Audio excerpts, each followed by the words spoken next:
Hi, welcome to Sruju channel. Aase ಧಾರಾವಾಹಿ ಇವತ್ತಿನ ಸಂಚಿಕೆ ಹೇಗಿದೆ ನೋಡ್ಕೊಂಡು ಬರೋಣ ಬನ್ನಿ. ಅದಕ್ಕಿಂತ ಮೊದಲು ನಮ್ಮ ಚಾನಲ್ನ ಹೊಸದಾಗಿ ನೋಡ್ತಾ ಇದ್ದರೆ ಯಾರಾದರೂ ಸಬ್ಸ್ಕ್ರೈಬ್ ಮಾಡ್ಕೊಳ್ದೆ ನೋಡ್ತಾ ಇದ್ದರೆ ದಯವಿಟ್ಟು ಸಬ್ಸ್ಕ್ರೈಬ್ ಮಾಡ್ಕೊಳ್ಳಿ. ಮೊದಲಿಗೆ ರೋಹಿಣಿಯವರು ಒಬ್ಬರು ಬಿಲ್ಡರ್ನ ಕರ್ಕೊಂಡು ಬಂದಿರ್ತಾರೆ. ಅವ್ರಿಗೆ ಪ್ರಾಡಕ್ಟ್ ಎಲ್ಲ ಹೇಳ್ತಾ ಎಕ್ಸ್ಪ್ಲೇನ್ ಮಾಡ್ತಾ ಇರ್ತಾರೆ. ಅವ್ರ ಜೊತೆ ತುಂಬ ಕ್ಲೋಸಾಗಿ ಮಾತಾಡ್ತಿರೋದನ್ನ ನೋಡಿ ಮನೋಜ್ ಅವರು ತುಂಬ ಬೇಜಾರು ಮಾಡ್ಕೊಂಡಿರ್ತಾರೆ. ಸೀನಾ ಬ್ರೋ ಅವ್ರಿಗೆ ಕಾಫಿ ತರೋದಕ್ಕೆ ಅಂತ ಹೇಳ್ತಾರೆ. ಮನೋಜ್ ಅವ್ರ ಹತ್ರ ಬಂದು ರೋಹಿಣಿ ಮೇಡಮು ಕಾಫಿ ಥರ ಕೇಳಿದರೆ ನಾನೇನು ಕಾಫಿ ಬಾಯ ಅಂತ ಹೇಳ್ತಾರೆ. ನೀವು ಬೇರೆ ಸುಮ್ಮನಿರಿ ಬ್ರೋ, ಅಲ್ಲಿ ಯಾರಿಗಾರು ಹೇಳಿ ಹೋಗಿ ಕಾಫಿ ತರೋದಕ್ಕೆ ಅಂತ ಹೇಳ್ತಾರೆ. ಸರಿ ಅಂತ ಹೇಳಿ ಕಾಫಿ ತರಿಸ್ತಾರೆ. ರೋಹಿಣಿ ಮತ್ತು ಆ ಬಿಲ್ಡವರು ಕೂಡ ಪ್ರಾಡಕ್ಟ್ ಎಲ್ಲ ನೋಡ್ಕೊಂಡು ಬರ್ತಾರೆ. ರೋಹಿಣಿ ಅವ್ರನ್ನ ನಿಮಗೆ ಬಿಡುವ ಕಾಫಿ ಅಂತಂದಾಗ ಇಲ್ಲ ಪರವಾಗಿಲ್ಲ ಅಂತ ಹೇಳ್ತಾರೆ. ಇಲ್ಲ ಇಬ್ಬರು ಶೇರ್ ಮಾಡ್ಕೊಳ್ಳೋಣ ಅಂತ ಹೇಳಿ ಇಬ್ಬರು ಶೇರ್ ಮಾಡ್ಕೊಂಡು ಕಾಫಿ ಕುಡಿತಾರೆ. ಸರಿ ಕಾಫಿ ಕುಡ್ದಾಯ್ತು, ನಾನು ಹೋಗಿದ್ದು ಬರ್ತೀನಿ ಅಂತ ಬಿಲ್ಡರು ಹೋಗ್ತಾರೆ. ರೋಹಿಣಿಯವರು ಮನೋಜ್ ಇನ್ಯಾವತ್ತು ನಾವಿಬ್ಬರು ಮೀಟ್ ಆಗೋದು ಅಂತಂದಾಗ ಇನ್ನೂ ಅವ್ರು ಅಮೌಂಟ್ ಕಳಿಸಿಲ್ಲ, ಆಮೇಲೆ ಬೇಕಾದ್ರೆ ನೋಡೋಣ ಬಿಡು ಅಂತ ಹೇಳ್ತಾರೆ. ಸರಿ ಮನೋಜ್ ಬಾಯ್ ಅಂತ ಹೇಳಿ ರೋಹಿಣಿಯವರು ಹೊರಡ್ತಾರೆ. ಸೂರ್ಯ ಅವರು ಚೇತು ಅವ್ರಿಗೆ ಫೋನ್ ಮಾಡಿ ಚೇತುಗೋಸ್ಕರ ವೆಯ್ಟ್ ಮಾಡ್ತಾ ಇರ್ತಾರೆ. ಅವ್ರ ಫ್ರೆಂಡ್ಸ್ ಎಲ್ಲ ಯಾಕೋ ಏನಾಯಿತು ಇಷ್ಟೊಂದು ಬೇಜಾರಾಗಿದೆಯಾ ಅಂತಂದಾಗ ಚೇತು ಬರಲಿ ಗೊತ್ತಾಗುತ್ತೆ ಅಂತ ಹೇಳ್ತಾರೆ ಸೂರ್ಯ ಅವರು. ಚೇತು ಅವರು ಬಂದು ಏನಾಯಿತು ಸೂರ್ಯ ಅಂತ ಕೇಳ್ತಾರೆ.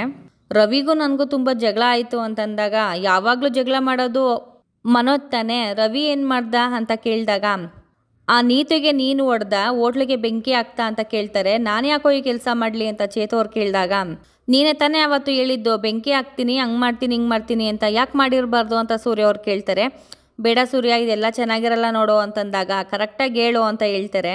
ಅಲ್ಲ ಸೂರ್ಯ ನೀನೇ ಕುಡಿದ್ಬಿಟ್ಟು ಯಾಕೆ ಈ ಥರ ಮಾಡಿರಬಾರ್ದು ಅಂತ ಕೇಳಿದಾಗ ನೋಡು ಚೇತು ಈ ಥರ ಎಲ್ಲ ಮಾತಾಡಬೇಡ, ನೀನು ಈ ಕೆಲಸ ಮಾಡಿದ್ಯಾ ಇಲ್ವಾ ಅಷ್ಟು ಮಾತ್ರ ಹೇಳು ಅಂತ ಹೇಳ್ತಾರೆ.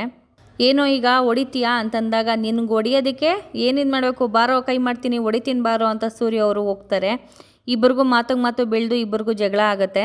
ಚೇತು ಅವರು ನನಗಿನ್ಯಾವತ್ತೂ ನಾನು ನಿನಗೆ ಮುಖ ತೋರಿಸಲ್ಲ ಸೂರ್ಯ ಅಂತ ಹೇಳಿ ಹೊರಟೋಗ್ತಾರೆ. ಮೀನಾ ಅವರು ಶ್ರುತಿ ಮನೆಗೆ ಹೋಗ್ತಾರೆ. ಶ್ರುತಿ ಅವರು ಹಾಯ್ ಮೀನಾ ಮರಿ ಚೆನ್ನಾಗಿದ್ದೀರಾ ಬನ್ನಿ ಅಂತ ಹೇಳಿ ಕೂರಿಸ್ತಾರೆ. ಶ್ರುತಿ ಅವ್ರ ಅಪ್ಪ ಅಮ್ಮ ಹೆಂಡ್ತಿನ ನೋಡೋದಕ್ಕೆ ಗಂಡ ಬರಬೇಕು ಕರ್ಕೊಂಡು ಹೋಗೋದಕ್ಕೆ ಅಂಥದ್ರಲ್ಲಿ ಇವಳು ಬಂದವಳೆ ಅಂತ ಹೇಳ್ತಾರೆ. ಶ್ರುತಿ ಅವರು ಯಾರು ಮೀನಾ ಮರಿ ಬಗ್ಗೆ ಮಾತಾಡೋಂಗಿಲ್ಲ, ಅವ್ರು ಯಾವಾಗ ಬೇಕಾದರೂ ನಮ್ಮ ಮನೆಗೆ ಬರ್ಬೋದು ಅಂತ ಹೇಳ್ತಾರೆ. ಶ್ರುತಿ ಅವರಮ್ಮ ಏನಾಯಿತು ಆ ನೀತು ವಿಚಾರ ಮಾತಾಡಿದ್ರಾ ಅಂತ ಕೇಳಿದಾಗ ಇಲ್ಲ ಆಂಟಿ ರವಿ ಇವಾಗ ನೀತು ಜೊತೆನೇ ಇದ್ದಾನೆ ಅಂತ ಹೇಳ್ತಾರೆ.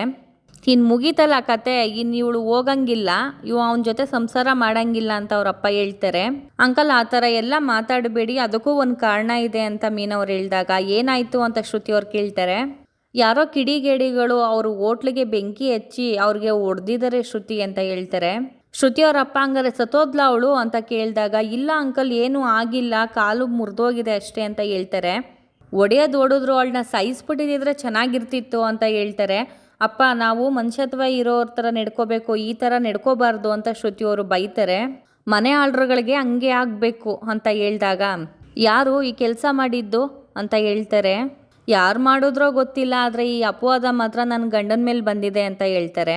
ಶ್ರುತಿ ಅವರಮ್ಮ ಇಷ್ಟು ದಿನ ಕುಡಿದ್ಬಿಟ್ಟು ಬೀದಿಲ್ ಜಗಳ ಆಡ್ತಿದ್ದ, ಇವಾಗ ಹೋಗಿ ಹೋಟ್ಲಿಗೆ ಮನೆಗೆಲ್ಲ ನುಗ್ಗಕ್ಕೆ ಶುರು ಮಾಡೋಣ ಅಂತ ಹೇಳ್ತಾರೆ.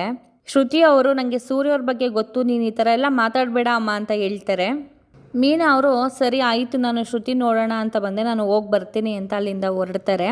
ಅಲ್ಲಿಂದ ಬರಬೇಕಾದ್ರೆ ಚೇತು ಅವರು ಒಬ್ಬರಿಗೆ ಆಕ್ಸಿಡೆಂಟ್ ಮಾಡಿಬಿಡ್ತಾರೆ. ಇವರು ಮೀನಾ ಅವರು ಏನಾಯಿತು ಅಂತ ಹೋಗಿ ನೋಡ್ತಾರೆ.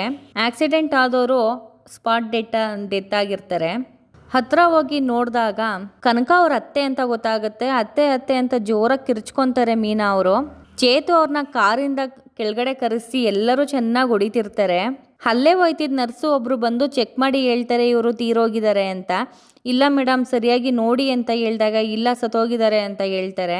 ಸೂರ್ಯ ಅವ್ರಿಗೆ ಫೋನ್ ಮಾಡಿ ಹಿಂಗಾಗಿದೆ ಅಂತ ಎಲ್ಲನೂ ಹೇಳ್ತಾರೆ. ಸರಿ ಈ ವಿಚಾರನ ನೀನು ಕನಕಕ್ಕೆ ತಿಳಿಸು, ನಾನು ಬರ್ತಾ ಇದ್ದೀನಿ ಅಂತ ಹೇಳಿ ಅಲ್ಲಿಂದ ಹೊರಡ್ತಾರೆ. ಕನಕನ್ಗೆ ಫೋನ್ ಮಾಡಿ ತುಂಬ ಅಳ್ತಿರ್ತಾರೆ. ಏನಾಯ್ತಕ್ಕ ಅಂತ ಅಂದಾಗ ಧೈರ್ಯ ಮಾಡ್ಕೋ ಕನಕ, ನಾನಿಲ್ಲಿ ರೋಡಲ್ಲಿ ನಡ್ಕೊಂಡು ಬರ್ತಾ ಇದ್ದೆ, ನಿಮ್ಮ ಅತ್ತೆಗೆ ಆಕ್ಸಿಡೆಂಟ್ ಆಗಿ ತೀರೋಗಿದ್ದಾರೆ ಅಂತ ಹೇಳ್ತಾರೆ. ಅರುಣ್ ಅವ್ರಿಗೆ ಈ ವಿಚಾರನ ತಿಳಿಸು ಅಂತ ಹೇಳ್ತಾರೆ. ಹೇಗಕ್ಕ ತಿಳಿಸೋದು, ಹೆಂಗೆ ಅವರು ತಡ್ಕೋತಾರೆ ಅಂತಂದಾಗ ಏನಾದರೂ ಮಾಡಿ ತಿಳಿಸು ಕನಕ ಅಂತ ಹೇಳ್ತಾರೆ. ಸರಿ ಆಯಿತು ಅಂತ ಫೋನ್ ಕಟ್ ಮಾಡ್ತಾರೆ. ತಗೊಂಡು ಬಂದಿರ್ತಾರೆ. ಎಲ್ಲರೂ ನೋಡ್ಕೊಂಡು ಹೋಗ್ತಾ ಇರ್ತಾರೆ. ರಂಗನಾಥ್ ಅವರು ಮತ್ತು ಶ್ರುತಿ ಅವರು ಎಲ್ಲರೂ ಬಂದಿರ್ತಾರೆ. ಸೂರ್ಯ ಮತ್ತು ಮೀನಾ ಅವರು ಹೂ ತಗೊಂಡು ಬಂದು ನೋಡೋದಕ್ಕೆ ಅಂತ ಬರ್ತಾರೆ.